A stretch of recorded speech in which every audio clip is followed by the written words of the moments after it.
जय हिंद दोस्तों, एक बार पुनः आपका अपने YouTube चैनल RS वर्ल्ड में स्वागत है। तो इस बार थंबनेल देखकर आप लोग समझ ही गए होंगे कि देश में हो रहे लोकसभा चुनाव को लेकर सभी राजनीतिक दलों में उथल पुथल शुरू है।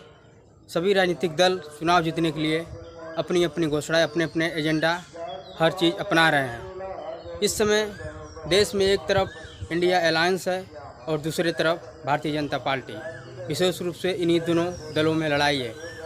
इंडिया अलायंस में विशेष रूप से राहुल गांधी जी, अखिलेश यादव जी, तेजस्वी यादव जी, जो कि अपने मुद्दे की बात कर रहे हैं। चुनाव को एक मुद्दे को लेकर चुनाव लड़ रहे हैं, चाहे वह युवाओं के बेरोजगारी को लेकर मुद्दा हो, चाहे वह अग्निवीर का मुद्दा हो।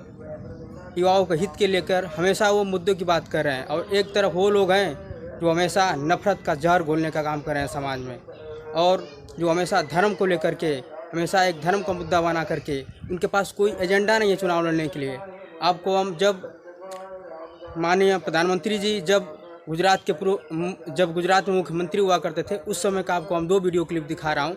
वो किस तरह से गरज रहे थे जिस समय केंद्र में कांग्रेस की सरकार थी, वो महंगाई को लेकर और जितना तेजी से रुपया गिर रहा है उसको लेकर किस तरह से वो गरज रहे हैं। आप वीडियो में देखिए।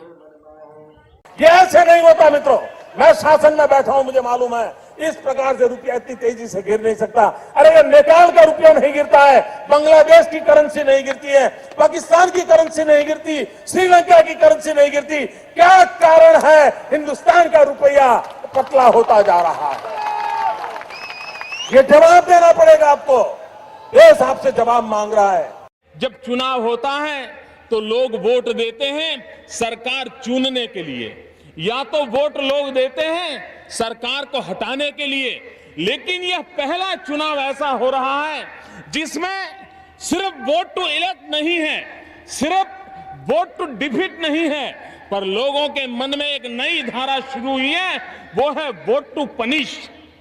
जिन लोगों ने देश पर करोड़ों रुपयों का बोझ लगा दिया, जिन्होंने एक अच्छी सरकार को हटा दिया, जिन्होंने एक अच्छे प्रधानमंत्री को हटा दिया, उनको पनिशमेंट देना, उनको सजा देना इस चुनाव के अंदर एक सबसे बड़ा अहम मुद्दा बना हुआ है।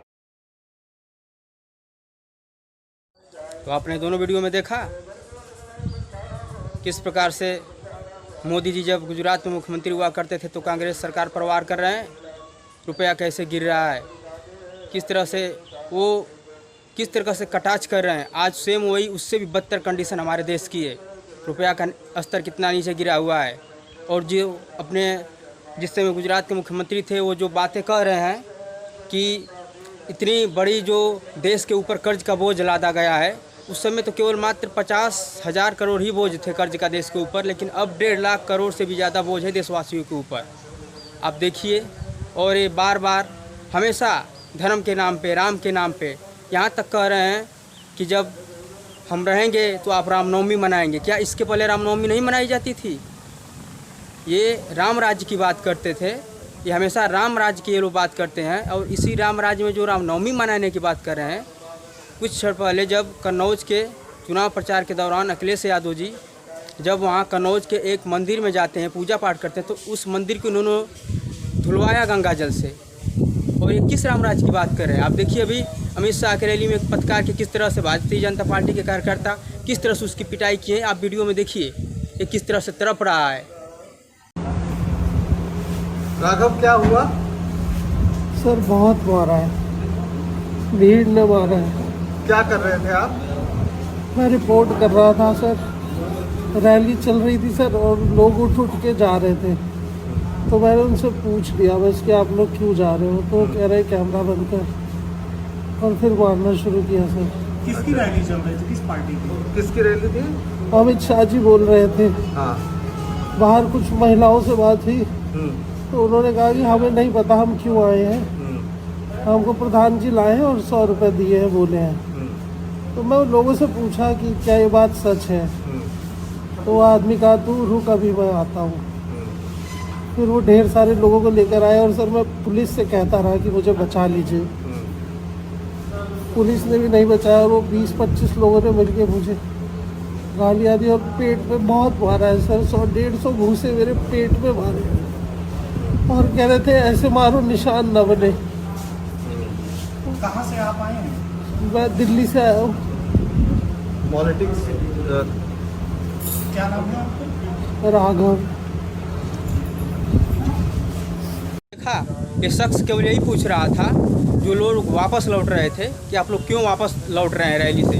तो सच बयां कर रहा था। सच, जो मीडिया लोकतंत्र का चौथा स्तंभ है, जो राम राज्य में मीडिया ही सुरक्षित नहीं है, मीडिया को सच दिखाने के लिए पीटा जा रहा है। सच जब मीडिया दिखा रही है तो ये किस राम राज्य की बात कर रहे हैं। और जिस समय कोरोना के काल में पूरा देश संकट से जूझ रहा था, उस समय कोरोना की दूसरे लहर में जब पूरे देश के लोग छाती पीट रहे थे, तो हमारे प्रदेश के मुख्यमंत्री जी और देश के प्रधानमंत्री जी बंगाल में जाकर ये लोग दोनों लोग ताली पीट रहे थे। उस समय कोरोना की वीडियो आपको एक दिखा रहा हूँ, आपका दिल दहल जाएगा। वोट देने से पहले इस वीडियो को आप ज़रूर देखकर, जो आगे तीन चरण में बचा हुआ है, उसमें जो भी वोट कर रहे हैं वो वीडियो को ज़रूर देखकर ही वोट करें। देखिए ये कोरोना वाली वीडियो और नोटबंदी के समय कैसे युवाओं को, सभी लोगों को रोड पे ला दिए थे। ये दो वीडियो आप देखकर आपका दिल पिघल जाएगा।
इस इलाके की अगर बात करें तो तमाम जो लेबर क्लास है वो यहाँ काम करती है और लोग सुबह से ही लाइनों में आके खड़े जाते हैं। लोगों से बात करते हैं कि इतनी ठंड में भी लोग यहाँ खड़े हैं।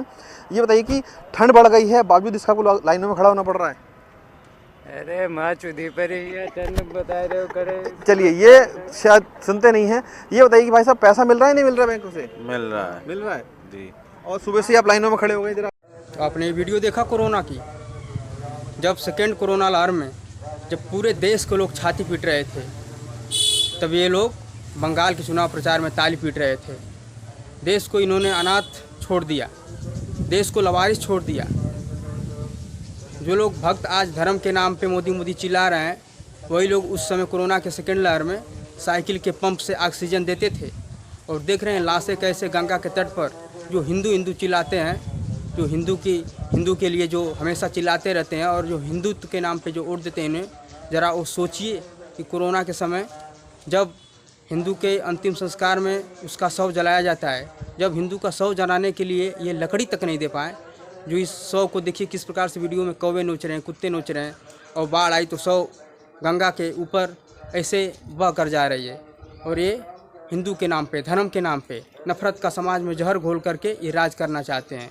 एक तरफ ये जब अमेरिका के हाउडी मोदी में जाते हैं तो वहाँ बोलते हैं कि दुनिया ने युद्ध दिया तो हमने बुद्ध दिया, अर्थात शांति, देश में अमन चैन शांति हमने दिया। और एक तरफ ये हिंदुस्तान में नफरत का जहर घोल करके राज करना चाहते हैं। एक तरफ जब मॉरिशस के प्रधानमंत्री जी जब इंडिया में आते हैं तो उनके बैकग्राउंड में वसुधैव कुटुंबकम का पोस्टर लगा हुआ रहता है, अर्थात पूरी पृथ्वी ही को परिवार ये समझते हैं। और एक तरफ समाज में जाति का भेदभाव, धर्म का, नफरत का जहर घोल करके राज करना चाहते हैं। क्या ऐसा ही राम राज्य है? एक बार जो भी लोग अभी वोट नहीं दे सके हैं, जो अगले 3 चरण में वोट देने वाले हैं, वो इस वीडियो को ज़रूर देख करके ही वोट करिएगा। और इस देश को बचाने के लिए, लोकतंत्र को बचाने के लिए, संविधान को बचाने के लिए, इस देश के युवाओं को भविष्य को बेहतर बनाने के लिए आप वोट करिएगा। नफरत को रोकने के लिए वोट करिएगा। देश को सांप्रदायिकता की ताकतों से रोकने के लिए वोट करिएगा। और देश की एकता, अखंडता और संप्रभुता को कायम रखने के लिए वोट करिएगा। क्योंकि आने वाली पीढ़ी आपको कभी माफ़ नहीं करेगी। जब आने वाले आपके बच्चे होंगे तो उनको जब आप धर्म के नाम पे वोट देंगे तो उन्हें अच्छी शिक्षा नहीं मिल पाएगी, उन्हें अच्छी चिकित्सा सुविधा नहीं मिल पाएगी। इसी तरह साइकिल के पंप से ऑक्सीजन के लिए हवा भरना पड़ेगा।